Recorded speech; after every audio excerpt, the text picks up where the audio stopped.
Good afternoon all of you. आप सभी को सबसे पहले मेरे तरफ़ से प्यार भरा सलाम।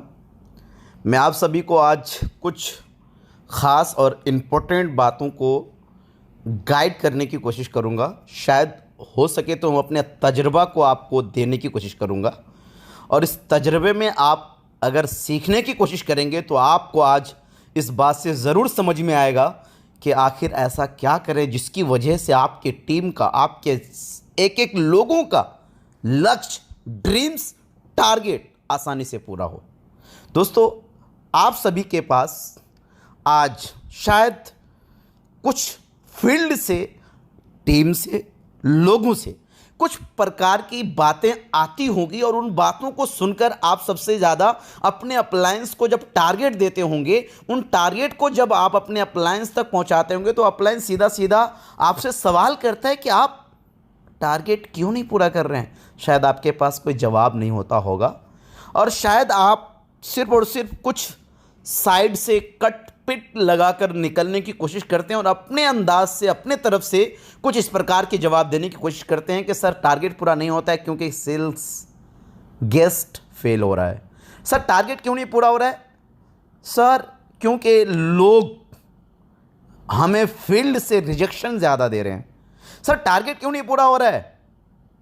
सर इसलिए नहीं हो रहा है क्योंकि हमारे पास जितने लोग काम कर रहे हैं वो ज़्यादा से ज़्यादा लोग, उससे ज़्यादा से ज़्यादा लोग फील्ड में लोग बैठे हुए हैं, जो इन लोगों को अप्रोचिंग में, गेस्ट में, यानी गेस्ट में कन्वर्ट करने के लिए परेशानी का सबब बनता है।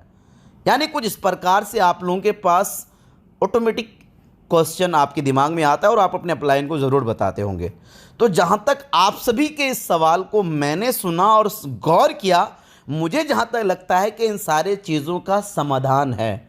क्योंकि आई थिंक, मुझे जहाँ तक लगता है, दुनिया में हर समस्या का समाधान है, हर बीमारी का इलाज है। ये और बात है कि उस समस्या को आप किस रूप से लेते हैं, उस बीमारी को आप किस रूप से लेते हैं। चैलेंज के रूप से लेंगे तो ऑटोमेटिक खत्म हो जाएगा, और अगर आप परेशानी के रूप में लेंगे तो बढ़ जाएगा। आपको इस चैलेंज को, यानी कि अगर आपका गेस्ट फेल हो रहा है तो इसको चैलेंज के रूप में लेना चाहिए, और कैसे लेना चाहिए वो तरीका मैं आपको बताने की कोशिश करता हूं। उसके लिए सबसे पहले आपको अपने दिमाग में इस बात को बैठाने की ज़रूरत है कि इस ग्लेज में अगर आज से 1 साल पहले, 2 साल पहले लोग इसी ग्लेज की ट्रेनिंग की वजह से अगर कहीं से किसी गेस्ट को बुलाकर ग्लेज में बिजनेस प्लान दिखाकर उस बंदे को डायमंड बना सकता है, ग्लोबल डायमंड बना सकता है, तो इसका मतलब सीधा है कि इस ग्लेज की ट्रेनिंग में पावर है, इस ग्लेज की, इस बिजनेस प्लान के सिस्टम में पावर है, इस बिजनेस प्लान के एक एक चीज़ों में पावर है। अगर ये पावर ग्लेज में उन लोगों के लिए है तो इसका मतलब आपके लिए भी होना चाहिए, आपके सीडीपीडी के लिए भी होना चाहिए, आपके लीडर के लिए भी होना चाहिए। क्योंकि अगर ये पावर वो समझ ले और इसका इस्तेमाल कर ले, ये गारंटी है कि आपकी टीम में गेस्ट फेल नहीं होगा। कब? जब आप ट्रेनिंग को बहुत ज़्यादा वैल्यू देंगे। उसके लिए आपको कैसे करना है, किस प्रकार से करना है जिससे आपकी टीम का गेस्ट फेल ना हो। सबसे पहले आपको अपनी टीम में एक एक लोगों को थ्योरी एंड प्रैक्टिकल, आपको खुद as a ED SD RD, खुद आपको थ्योरी एंड प्रैक्टिकल अप्रोचिंग करके और करवा के सिखाना है। अगर आप इस प्रकार से लोगों को खुद आप सिखाएंगे, गाइड करेंगे, ये मेरा मानना है कि लोग आएगा ज़रूर, बिजनेस प्लान देखेगा ज़रूर, काम करे या ना करे, क्योंकि उसका ये खुद का डिसीजन होगा काम करना या नहीं करना है। लेकिन आना ज़रूरी है, जो कि आपके लिए एक बीमारी है, गेस्ट फेल ज़्यादा हो रहा है। इसका दूसरा सॉल्यूशन क्या करेंगे जिससे आपकी टीम का गेस्ट फेल नहीं होगा? उसके लिए आपको सबसे पहले अपने टीम्स में एक रिपोर्ट तैयार करना पड़ेगा, और वो रिपोर्ट कुछ इस प्रकार से होगा, आपकी टीम में अगले 5 दिन में किस सीडी से कितने अप्रोचिंग हुए, और वो कहाँ कहाँ अप्रोचिंग किए, और किस प्रकार से अप्रोचिंग किए, और कितने लोग उनमें से फाइनल हुए। फॉर एग्जाम्पल, आपका एक सीडी मोहन है और उनने पिछले 5 दिन में 10 लोगों को अप्रोचिंग किया, और 10 लोगों को क्या क्या कहकर अप्रोचिंग किया वो आपको चेक करना है। और उनमें से मान लो 2 लोग कंफर्म हो गया, यानी कि उन्होंने अपना आपको ये इंफॉर्मेशन दे दिया कि हाँ मैं आता हूं बिजनेस प्लान देखने के लिए। मान लो 8 लोग फेल हो गया, इसका मतलब सीधा है कि इस रिपोर्ट को आने के बाद आप पकड़ पाएंगे कि अप्रोचिंग में कहां और किस बात में फॉल्ट है। और अगर आपका 5 लोग फाइनल हो गया तो समझ जाइए कि उसकी अप्रोचिंग में फॉल्ट नहीं है, उसकी ट्रेनिंग में फॉल्ट है, उसके अंदर में विश्वास में फॉल्ट है, आधे अधूरे से अप्रोचिंग कर रहा है। तो दूसरा पॉइंट, आपको रिपोर्ट तैयार करना है और उसको चेक करना है कि कैसे और कहां और कितने लोग फाइनल हो रहे हैं। और अगर मतलब 10 में से अगर 5 फाइनल है तो अप्रोचिंग में फॉल्ट नहीं है, और अगर 10 में से 2 फाइनल है अप्रोचिंग में फॉल्ट है, और अगर 10 में से 5 फाइनल है तो इसका मतलब सीधा है कि उसके अंदर के कॉन्फिडेंस में फॉल्ट है, आधे अधूरे विश्वास से अप्रोचिंग कर रहा है। अब अगर आपको लगता है कि आधे अधूरे विश्वास से वो अप्रोचिंग कर रहा है तो इसका मतलब उसको अप्रोचिंग करने देने की जरूरत नहीं है, बल्कि उसको सबसे पहले ग्लेज में 100% कॉन्फिडेंस उसके अंदर पैदा करने की जरूरत है। इसकी वजह से भी आपका टीम का गेस्ट फेल होता है, यानी कि आधे अधूरे विश्वास से अप्रोचिंग करने की वजह से। और आपको अगर अपने टीम का गेस्ट का फेल होने को रोकना है, और आपको क्या करना पड़ेगा, उसके लिए आपको डेली हर दिन आपको 1 घंटा अपने टाइम फिक्स निकालना है एज एडीएस डीआरडी, और उन सारे लोगों को लेकर के बैठना है रूम बाय रूम, और 1 घंटे में फिक्स कर देना है। 1 घंटे में आपको कोई काम नहीं करनी है, ट्रेनिंग, मीटिंग्स, क्लास, अप्रोचिंग, सारे काम के अलावा उस 1 घंटे में सिर्फ और सिर्फ रिक्रिएशन यानी कि मौज मस्ती। और मौज मस्ती किस प्रकार से करना है, जिस प्रकार से आप कहीं भी रहें तो कहीं ना कहीं उसको मान लेते हैं। फॉर एग्जाम्पल, आप एक मोहन वाले रूम पे गए और मोहन के रूम में 5 लोग रहता है और 5 लोग एक रूम में रहता है। उस 1 घंटे में आपको सारे लोगों को गोल होकर बैठ जाना है और एक एक लोगों से आपको कुछ चुटकुला, कहानी या कुछ ऐसी बात एक एक लोगों से बुलवाना जिससे उनके अंदर हंसी, जिज्ञासा, यानी कि होंठों पे मुस्कुराहट आ जाए। और फॉर एग्जाम्पल, उनमें से कुछ ऐसे 2 लोग होंगे जिनके माइंड में कैलकुलेशन चल रहा होगा, कॉन्फिडेंस नहीं होगा, मन नहीं लग रहा होगा, दिल नहीं लग रहा होगा, फिर भी आपके वजह से, आपके बोलने की वजह से अप्रोचिंग कर तो देता होगा, लेकिन अगर वो अप्रोचिंग कर देता है वो कहने के आधे अधूरे विश्वास से। अब अगर आपने इस माहौल को क्रिएट किया तो उससे क्या होगा कि जितने भी सारे लोग उसमें से मौज मस्ती कर रहे होंगे, 1 दिन, 2 दिन, 3 दिन, 4 दिन लगातार इस माहौल में ढलने के बाद उसको कहीं और की याद जो आती होगी, कहीं और जाने का दिल चाहता होगा, उसको यहां पर आपके साथ घुल मिलकर आपके साथ मौज मस्ती करते हुए उसका दिल यहां लगना शुरू हो जाएगा। और जब दिल लगना शुरू हो जाएगा वो यहां टिकेगा, और जब यहां टिकेगा वो ट्रेनिंग जाएगा, और जब ट्रेनिंग में क्लास अटेंड करेगा, जब क्लास अटेंड करेगा तो आपकी तरह वो भी एक लीडर बनने के लिए अप्रोचिंग परफेक्ट तरीके से करेगा।